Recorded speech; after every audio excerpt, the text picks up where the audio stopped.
Guys, this is going to be a fun episode with my friend Cody Nelson, the optics manager at GoHunt.com Gear Shop. Before we start this episode, I want to thank the sponsors of this podcast. I want to thank GoHunt.com, the Gear Shop, the optics department, and I want to remind you that Cody Nelson, that you're about to hear, is happy to field any questions that you have in regards to binos, spotting scopes, tripods, glassing techniques. He has also promised me that he will take care of the J Scott Outdoors podcast listeners that are interested in those tripods, binocular spotting scopes, rifle scopes, anything to do with glassing. So give him a call at 702-847-8747. That's extension 2. You can also email him at optics@gohunt.com. I also want to thank Coues Ultralight Hunting. That's KUIU.com. That's the gear that Dara and I wear on all our hunts. I want to thank CanyonCoolers.com. If you use the JScott promo code or the JScott19 promo code, you're going to get a 10% discount.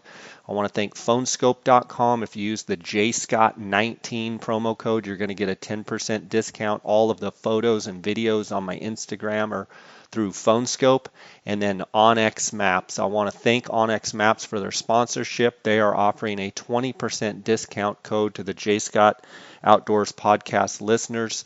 If you use JScott19, that's going to save you 20% there at Onyx Maps. Guys, let's get right to this episode with Cody Nelson. Welcome to the J Scott Outdoors podcast. Today is going to be a fun episode. I've got my friend here, Cody Nelson, the optics manager at GoHunt.com in the gear shop. Also on the line is Chris Tanner, who I've known for a long, long time, probably 20 years, but haven't seen you in a while, Chris. Why don't you give me a rundown? Well, let me frame it up a little bit. Chris went on a December Coues hunt here in Arizona, and he's going to tell us about his hunt, but he had connected with Cody, and Cody and him have known each other for a long time, and Cody's a customer, or Chris is a customer of Cody's, and they were able to share some information. We're customers of each other. Yeah, and Chris has a cool business we're going to talk about as well, but it's going to be fun to hear about your hunt, but it's going to be also fun about how Cody played a role in your hunt as well. But before we do that, Chris, what's going on with you? And tell me about Tanner Motors. Tell me about your business that you have. Well, yeah. Hey, thanks, Jay. I appreciate it. It definitely has been a long time since we really connected. And I started Tanner Motors back in 2004, and we're pretty much an auto repair facility. We do specialize more on the European side of the vehicles, but we do a lot of Mercedes, BMWs, Volvos, Mini Coopers, Audi, but we work on anything. The only thing we really don't get into much is diesel vehicles, and I've recently have moved into a bigger shop. We have about a 6,000 square foot facility up on Cave Creek Road in Phoenix, just south of Peoria. And so, yeah, I mean, it's been quite an adventure, and finally finding a little time to get back outdoors and start hunting again. So. That's awesome, Chris. For the listeners out there that hear the name Tanner, they probably remember, if they lived in Phoenix or Arizona for any period of time, Chris's dad is Ray Tanner of Ray Tanner, I believe Volvo, wasn't it, Chris? Correct. Yeah, exactly. My family's been in the automotive business here in Phoenix since 1946.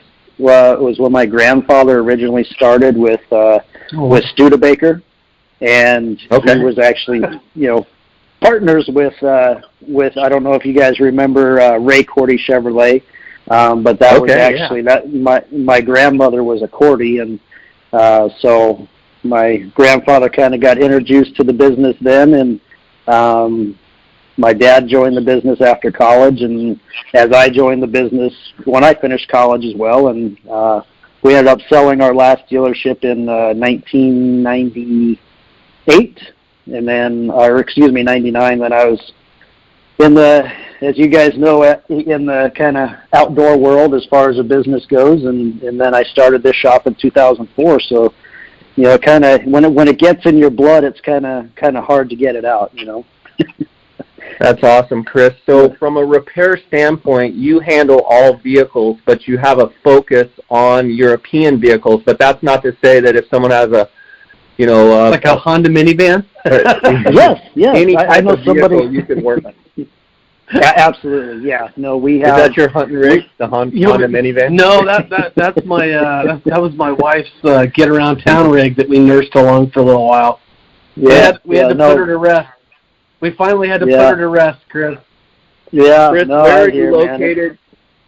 Where are you located? You said. So our actual address is 10221 North Cave Creek Road, and we're from the 7th Street Dunlap Cave Creek intersection. We're about a mile north of that intersection on the east side of Cave Creek Road. Okay, cool. And to answer your question, Jay, I mean, I have, technicians that have, 30, I have 2 guys out in the shop that have been doing this for 30 plus years and have worked for GM, have worked for Ford. I have specialty technicians specifically for BMW and Mercedes and Volvo. So, I mean, literally we have, if I look out in my shop right now, I mean, I've got a couple Chevys, Fords, Toyotas, Lexus. I mean, we can work on anything. And if we can't, we definitely let our customers know, hey, this is, something a little beyond our capabilities, and, maybe recommend, going somewhere. But we typically always like to help the customer kind of walk through the process, even when it comes to body work. We have some really good body shops, and I've got some family members in the body business as well. And, we can kind of help you walk through that whole process, because it can be, extremely difficult time when you're out of a vehicle for 2 to 3 weeks. So, does your shop also do just general maintenance, oil changes and that bit, or are you more in the game of if something's really wrong with the vehicle, you're there to fix it? No, Jay, we can do it all. Yeah, we do simple oil changes all the way up to, engine overhauls, transmission work. We do tires and alignments as well. All of our tires, it's tough to compete with, the big boys, your discount tires and Walmarts and all of that kind of stuff. But we do offer a road hazard warranty that comes free with all of our tires. Unlike some of the bigger box stores where you're paying for your certificates, we actually include road hazard warranties in all the tires we sell. So that's great.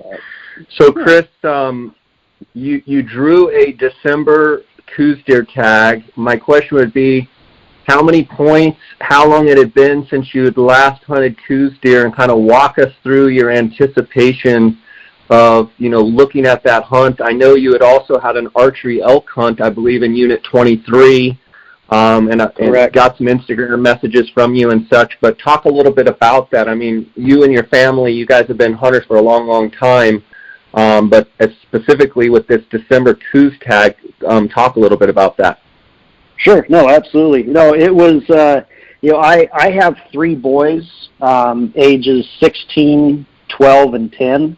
And they are all very much into hunting and fishing and baseball, of course. But it was, I drew a 23 North archery tag this year, and I was extremely excited. It was a great hunt. I didn't fill a tag, but I was kind of holding out for a 350 plus bull, and we just couldn't seem to turn one up. It was awesome to spend, my boys got to spend the time with me, and they hunted the first weekend with me, and we sat water one night, and my 10-year-old and 12-year-old were with me, and we had a ton of action, had a couple bulls come in screaming and raking, and one of my youngest, I think, was about to run out of the blind and run back to camp because he was kind of terrified. But needless to say, it was a great hunt. Don't have any regrets, even though it was 17 points is what it took to get that tag, and it was it was awesome. I mean, it to me, it's not always about harvesting an animal. It's about the whole build up to it. So anyway, so Chris, before you get onto the deer hunt, I just have a question, because I'm doing a bunch of podcasts on the Arizona elk and antelope, and you just had firsthand knowledge in 23 North, and I've been doing podcasts with guys, and they're saying 23 North is the best unit in the state, and I agree that it's a pretty darn good unit. But for someone that spent as much time as you did in the unit, talking about upper age class, big bulls, I assume you didn't see many of those. Maybe you could talk a little bit about that, and then also kind of talk about, did you see a lot of, 260 to 300 bulls, or did you see a lot of, 300 to 330? What was kind of your average bull that you saw? If you could talk about both of those things. Sure. No, absolutely. I mean, as far as getting to, is 23 the best elk hunting unit in the state? In my experience this year, and obviously I haven't hunted all the units that you guys have, but I grew up hunting unit 22, and unit 22 I killed a rifle bull in 22 South back in 1998. It was about a 360-inch bull, and that was kind of my goal, and to compare unit 23 to 22, hands down 23 North is absolutely amazing. I know that Steve Chappell, I talked to him a lot before the hunt as well, and Steve always refers to it as the Jurassic Park of the rut. And I think I've heard you use that too, Jay, and it's just it truly is. I mean, I have videos one morning that, the biggest bull we were able to turn up was about a 350-inch bull. And that morning that we turned that bull up, I mean, Jay, there must have been 25 different bulls just screaming their heads off. I mean, it was 100% chaos, and it wasn't confined to one certain area of the unit. I mean, we had elk at night coming through our camp screaming and raking trees, and I mean, it is unbelievable. I think that by far it's the best unit I have ever been in for bugling action. My last archery bull tag was, with you and Dar back in, what was that, 2001? And, I mean, that was obviously a great hunt, but, I mean, 23 is, if you have a lot of points, or even if you don't have a lot of points, and just the experience alone and the action of the rut is, I think, hands down, probably the best in the state. And as far as class of bulls we were seeing, Jay, and it was mainly, we saw a lot of those bulls in that 300 to 320 range, and they all had incredible front ends, and then they just petered out, right after G3. G3s were huge, and then everything after that just, I mean, it was miniature. And we should probably state for the listeners too that this was not the best moisture year, for antler growth. So yeah, and that's what I really battled back and forth with before the hunt is, I mean, it was so dry, and then all of a sudden towards the, unfortunately after the, kind of the growth period, we just got dumped on with rain, kind of all over the state, and I think that probably saved the rut, but it didn't help, anything with antler growth, obviously. And I was very close at one point to, maybe just turning my tag back in, as I had the point guard, But there was a couple of those discussions. Yes, we discussed it. We discussed it plenty. So, you know, and like I said before, I had no regrets. I mean, it was just, it was an awesome hunt. And, you know, we had a neighbor that killed a great bull that was camped across the road. And I think, Jay, you actually had Bond Trophy Outfitters on here talking about elk at one, or deer, excuse me. And, you know, his friend that was with him there killed just a great bull. And, you know, you look at the bottom ends on this bull, and that's all you see. You'd say, wow, that's a 360 class bull to maybe 370. But then you get back, you know, past G3, and literally, I mean, I think his G3s were longer than his G4s, you know, and main beams, and don't quote me on this, but I think his main beams were, you know, 46 inches, 44 inches, something like that. And just, you know, the potential is there for sure, you know, in that unit for a whopper. And I think, you know, those, you know, 300 class bulls to 320 class bulls that we are seeing regularly, you know, coming into cameras and water and all of that, and glassing, I think on a wet year, I wouldn't have had a problem with trying to, you know, locate that 350 plus bull. So. Yeah, for sure. And the drought played a huge role, you know, in that. But it could be a really good year this year with feed on the ground. So it'll be, you know, time will tell. So you also drew a December whitetail tag, kind of transition into that and kind of how that hunt went down. You and Cody, I know, had a bunch of conversations, and, you know, you were trying to figure your optics out and get everything dialed in, and then where you were going to go and what have you.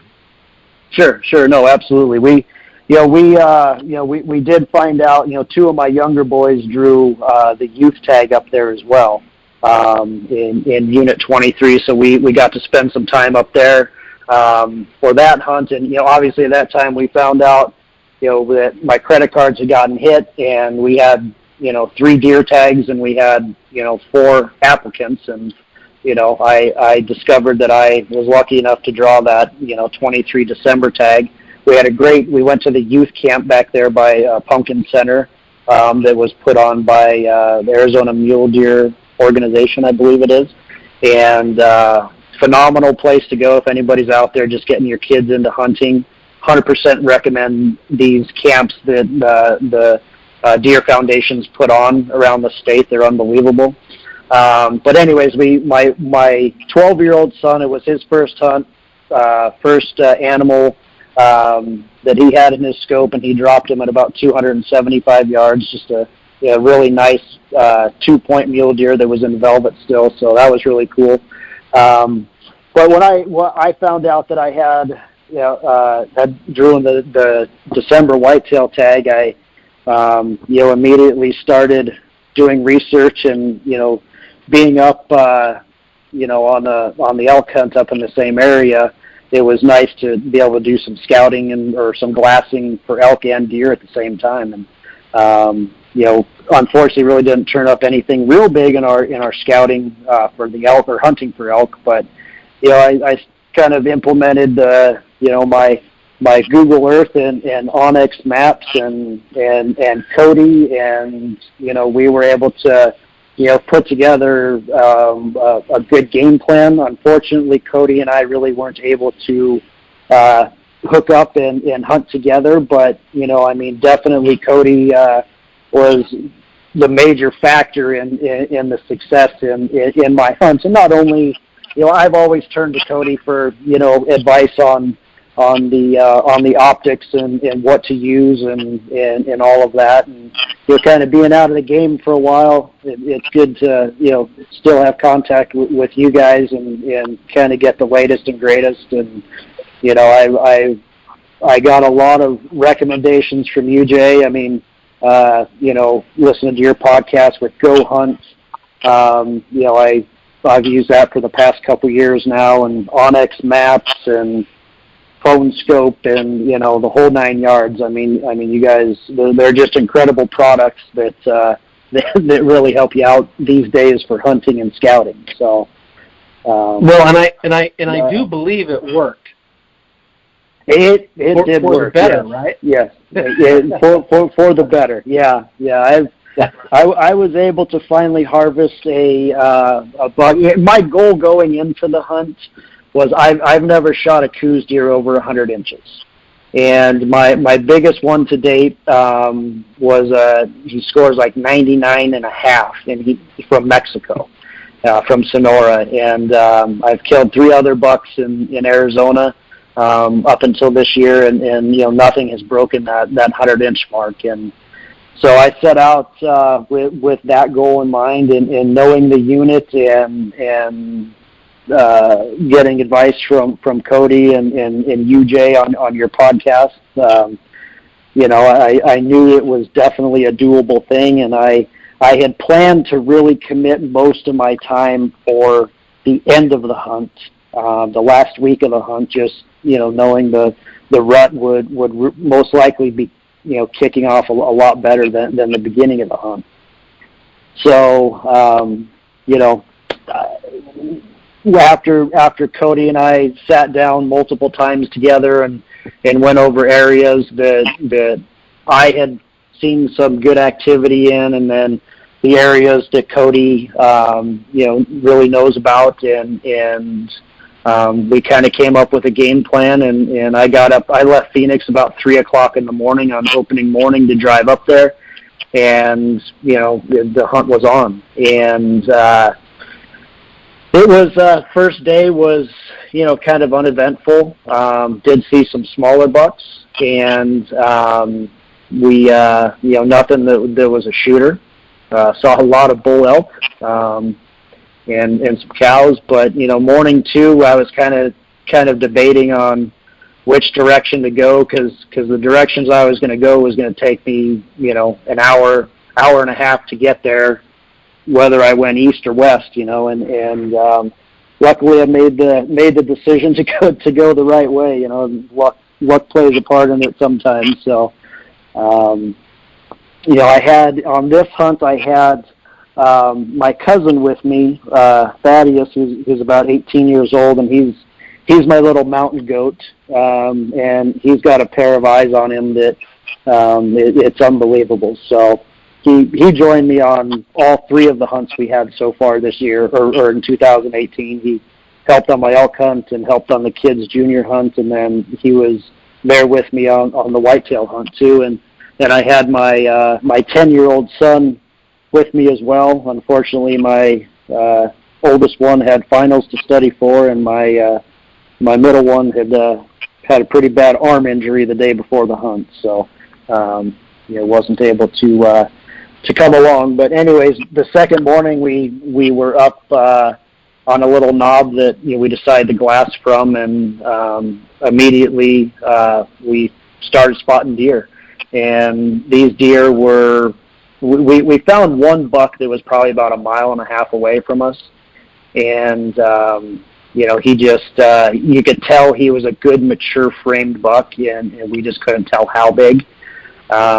Haven't made the investment yet on the BTXs yet, Jay, so maybe next year. What were you using? Chris, what were you using, by the way? So my optics, I have Swarovskis kind of pretty much for everything. I have a set of 1042 SLCs, and then I have a set of 1556 SLCs, and that's what we used. My cousin that was with me, he used a lot of Vortex optics, and then I have a 65 millimeter Vortex Razor or Viper, whatever the kind of their upper end is on the spotting scope. I have that. You have the Razor. The Razor, yeah. Yep. Okay, yeah. So anyways, those were our optics, and as far as tripods and stuff like that, we kind of old school. I've got the old Bogan tripods, and the old pistol grip heads and all of that. So you definitely need to upgrade the tripods. They're kind of heavy. We're gonna transition you into a panhead before next season. Yeah, I know. Yeah, and I actually, on the deer hunt, I was using I've had an old Jim Whitehead for years, and, I did use that on the deer hunt, but my son was using the pistol grip, so it's the worst. Jim's up there smiling on you now, though. Yeah, no, absolutely. Absolutely. God rest his soul, but he's up there smiling on you. That's awesome. Yeah, he's a great man, so. Chris,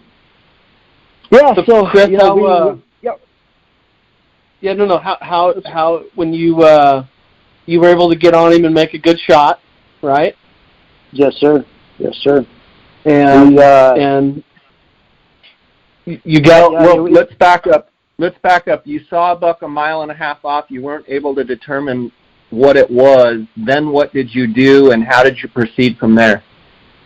Well, what we did, Jay, is we set up my spotting scope, and what had happened is this buck had kind of disappeared behind a bush, like they tend to do, and we went ahead and set my spotting scope up on that deer with my phone and the whole digiscoping setup, and we just kind of put it on the screen and had my 10-year-old son kind of keep an eye there, look for any movement, and we had a couple other smaller bucks that were with that group, and there was a few does in there as well. And man, those smaller bucks, I mean, they were chasing each other, they were chasing does, and this is December 15th, so second day of the hunt, 16th. And I was really surprised to see the rutting activity, and I say rutting activity is probably more of the pre-rut stuff, but these smaller bucks were chasing, and my cousin Thaddeus and I continued to glass, and we glassed up about, I think, 18 deer that morning before we actually found the one buck. And what had happened, guys, is that we had kind of all these from this glassing point. You had a really good view, almost 360 degrees around you to glass, and so we could have spent a whole day up on this ridge glassing and probably not seen everything. But we had another group of deer across the canyon from us. They were probably about 1 mile away, and there was 3 small bucks and like 2 does. And it was just constant. I mean, they were like little rabbits running from bush to bush, and chasing everybody up and down the hill. And it was really cool to see. And probably about, I don't know, it was probably about 9:45, 10 o'clock in the morning. All of a sudden, the wind picked up, and it literally is like, those deer just fell to the ground. I mean, we could not find one deer around anymore once that wind kicked up. And there was a ridge right behind us that we had continued to glass, as we were doing our circles. We'd go back over there, at least one of us would glass it, every 15 or 20 minutes. And sure enough, man, as soon as those deer all bedded up, I looked over through my 15s, and there's a doe sitting there staring at us at about 500 yards. And right next to her, there was another doe bedded down. And, that was kind of the only deer we could see, so we decided let's just, pick this hillside apart and see if we can't turn up a buck here. All the other does we were seeing had at least little bucks with them, and I, probably an hour into, glassing after we initially found those 2 does, I kind of took a break out of my spotting scope for a minute, and I went back to get in it, and I accidentally kicked the leg on my tripod, and it kind of knocked the spotting scope off, and I just went right back into the scope, and here's this buck standing right in the middle of my screen, and I think that's an oops Cody, buck. You had it, what? That's an oops buck. Yeah, but yes, that's what you call it, an oops buck. And from that point, I mean, as soon as I saw this deer, when we first spotted him, he was about 425 yards away, and I knew right off the bat that he was a shooter, that he was definitely going to exceed my mark of 100 inches or better. And, luckily from this knob, we were able to get set up, and, I had plenty of time to, get comfortable. And, we were getting a little nervous because he was making his way up towards the does, which were kind of on the top of the ridge, and we thought he was going to top out and go over, but luckily he just kind of settled in and was up feeding for a while. And this was probably about 10. We probably spotted him. I'm guessing it was probably somewhere around 10:30, up feeding, and as the does bedded down, I don't know. We're assuming he was bedded down lower in the canyon. It's just real thick, nasty stuff. You really couldn't see very well. And, I got settled in, probably sat there and looked through my scope for probably 10 or 15 minutes. And he finally presented a great broadside shot at, 470 yards and, took the shot, and it was a successful shot. It was really cool because my 10-year-old son was able to witness the whole thing, via my phone scope on the tripod, and I'll share the video with you guys too. That the audio from my 10-year-old with after I shot this buck is pretty amazing. The audio is priceless. Yeah. It's absolutely priceless. Yeah. So, but no, and that was pretty much it. I mean, it was it was a good shot. I was shooting a 257 Weatherby mag, which I've had that gun for years, and it's I love it. Shooting 115 grain ballistic tip, and got the old Zeiss Conquest. What is it, Cody? 4.5 to 14. Oh yeah, I think yours was. I think yours was the 4.5 to 14. Yeah. So it did the job. It was definitely a lethal shot, but man, this deer had a will to live, and he didn't want to die at first. It seemed like, and he bedded up. It took us over an hour to get up to him, and about 75 yards. I mean, and we had blood everywhere. I mean, coming out both sides, and I knew he was going to be right there. And to my surprise, he kind of went on a death run, I guess, and we jumped him 75 yards into tracking him, and he just took up and started running. And I was devastated. I was like, how is this possible? But that was kind of the last of the run, and we just gave him some more time, and the amount of blood we had, we knew he was gonna die. So we gave him a little more time and recovered him, probably about 150 to 200 yards away from where I had originally shot, or where he was standing when I shot. And they're if anybody says they're such a little deer, they got to be easy to kill. Man, these things, I'm sure you guys know as well as I do. They're tough little animals, and their will to live is pretty amazing. So, well, that's an awesome story. That's the biggest buck you've harvested, right? That is the biggest buck I harvested, and it's not an official score on him, but he was just over 107. Good for you, man. That's awesome. Good job, buddy. Yeah. No, and I couldn't happen to a better guy. Well, thank you. I appreciate that. So Cody, you were, even though you weren't there, you were there. I mean, it was. Oh, I was there. You really helped out. Yeah. Cody in a baseball tournament, texting him about every 5 minutes. How we doing? Yeah. Then unfortunately, Go ahead. No, I was just going to say, Cody kind of started texting me right in the heart of all this, and I ended up shooting the buck at about 10:48 is what time I shot, and Cody was, I think you texted me at 10:30 to start, and I just couldn't. I had something more important than you, Cody. I was laughing because you told me that, and Jay and I both know we have a common friend, Adam Foz, and Adam. I texted him the morning, and I was wishing him luck, and I think he said something to his wife. She's like, you're getting a text from Cody, And Adam says, I always get texts from Cody when I'm about to shoot. He must be good luck. And he ended up killing a whopper buck too. So we must be doing something right. But the good Lord's looking down on us pretty good. Yeah, no, but for sure.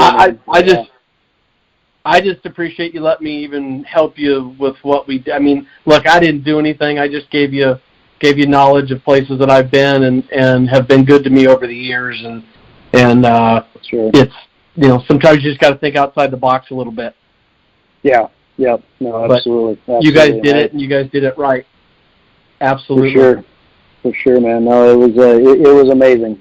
It's just it's such a blessing to have good friends that help you out, to have family that goes out there with you, and that was a big thing with me this whole season during 2018. It was, I met some great people that probably going to continue to have relationships with out in the field, and be able to spend time with family and your kids and cousins. I had multiple cousins that came up and helped on the elk hunt, and it's just a great way to kind of reconnect and make new relationships. So it was a phenomenal year. So. Well, Chris, that's an awesome story. I'm glad you got to share it with us. Really appreciate your time and sharing that story. I want to give you a chance to let the listeners know again where they can find you. If you would, give your number at your shop so they can reach out. I'll also link it up in the show notes of this podcast. Okay, perfect. Yeah. No, so Tanner Motors, we're located at 10221 North Cave Creek Road on the east side of Cave Creek. And our phone number, 602-241-9888. And you can also find us on Facebook. You can find us on Instagram. Our website is www.tanner and then a hyphen and then motors.com. So you can schedule appointments. We kind of have our whole history on there as well as far as what we do, and so yeah. Well, it'd be great. Chris, this would be an appropriate time for me to tell them. I can attest to the customer service, and just the phone calls, and you guys had to nurse that van a little bit along for me, and I just the constant feedback and truthfulness, positive, and hey, this is what we can, this is what we can't. You're wasting your money on this. And this is what you should do. So from a consumer, perspective, I can't tell you how much I appreciated what you did for my family. So, sure, keeping that train flowing can be difficult. So, it was. You guys did a great job, and I've always appreciated that very much. Yeah. Unfortunately, my industry has pretty large black eye. I mean, there's a lot of guys out there that just are not very ethical and really try to take advantage of people. And my grandfather was probably the most ethical man I've ever met in my life, and he kind of instilled his way of doing business, and it's a very simple concept in my opinion. Is just treat people right and be honest, and you're going to be successful. And there's a lot of people out there, unfortunately, that don't have those same morals, I guess. And so we always try to treat what we do here. Just to give you guys a quick example is. We do a digital inspection on all vehicles. A lot of times we start talking mechanical stuff and all that. People have no clue what we're talking about. So all of my technicians here work off of iPads. And so they do a full comprehensive inspection on your vehicle, or if it's in for a certain issue, they take pictures, they do a whole report write-up for you, and we email that and text that to you. So you can actually see what we're seeing, and it really helps our business because it kind of removes that curtain.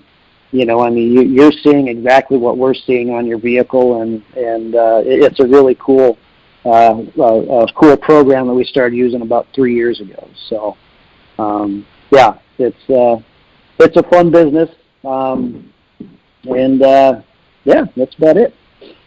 Hey, Chris. So, yo. If Jay brings his truck into you, yeah, make him clean it first. Well, fortunately or unfortunately, I have a lot of family members that are, rodeo guys or ranchers and stuff like that. So I get, we have a little area where we bring the cars and knock off all the clay and all the mud and dirt off of it before we bring it into the shop. So that's what I like to hear right there. Yeah, got really good goggles for my guys too to protect their eyes from all the falling debris from all over Arizona. So I'll be down tomorrow at 9 a.m. You be ready. All right, perfect. We'll put our suits on. We'll be ready Chris, for you. thank you. Thank you, brother. Hey, thank you. No, you're welcome, man. It's great to hear from you guys, and Jay, you're doing an awesome job with everything, man.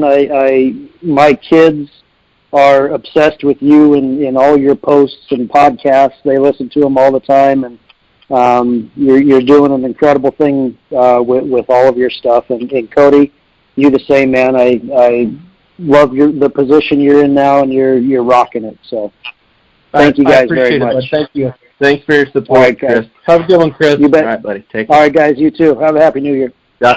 God bless. Bye.